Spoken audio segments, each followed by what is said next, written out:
Every time we hear about the October 7 attacks, we also hear about sexual violence against Israeli women. But we haven't had any independent or verified reports into the matter. Today though, CNN carried a report by an Israeli organization suggesting that Hamas not only carried out sexual violence attacks, but also used it as a weapon of terror against the Israelis. But to what extent is that report credible? Can we trust it? Who wrote it? Who is she? Let's investigate.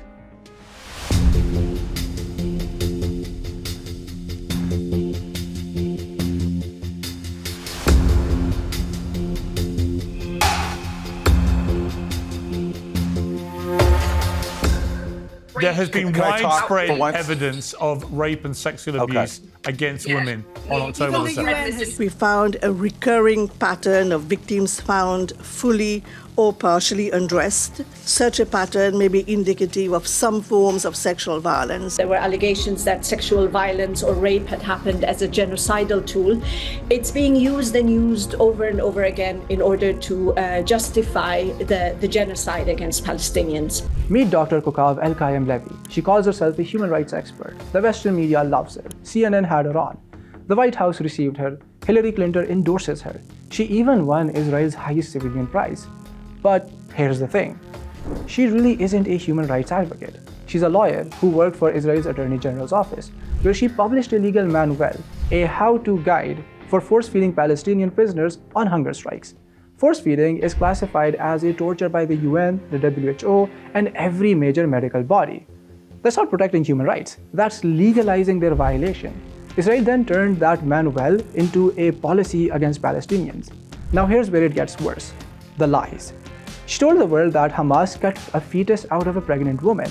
Israel's own newspaper Ynet investigated. Israeli government officials confirmed that the story was false. A lie spread globally. Sounds familiar? Because this is exactly what Israeli apologists do. Remember the story about Hamas beheading babies? Photos that even Biden saw? Yep, never happened, just like the rest of this. She also showed images at Harvard claiming they were Israeli women assaulted at the Nova Festival. They were actually photographs of Kurdish female fighters killed years earlier in a completely different country.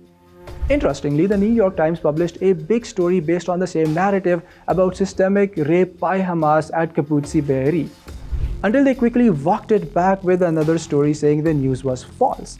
The kibbutz where the girls supposedly died said publicly that they were shot. Nothing else was done to them. The Times' own podcast couldn't fact-check the article into an episode. It never aired. But what is this civil commission? When US Congress members asked Israel if they'd officially created it, the answer was no.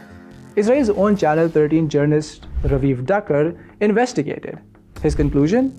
The commission is her and she is the commission. A one-woman operation with a name that sounds like a government body. So how reliable is this data from the commission? On page 91, it says the data predominantly comprises only of photos and videos, which is the most common fabrication Levy has used in the past and has been debunked for. On page 50, it says the Israeli security forces and other responders largely did not collect relevant forensic evidence from the attack site or the recovered bodies, which begs the question, when and where were the forensics collected, if not from the sites themselves? The report also mentions on page 167 that much of their data about rapes in different locations is from ear witnesses who survived the attacks. Exactly what is an ear witness and what are some means or metrics to check for its authenticity?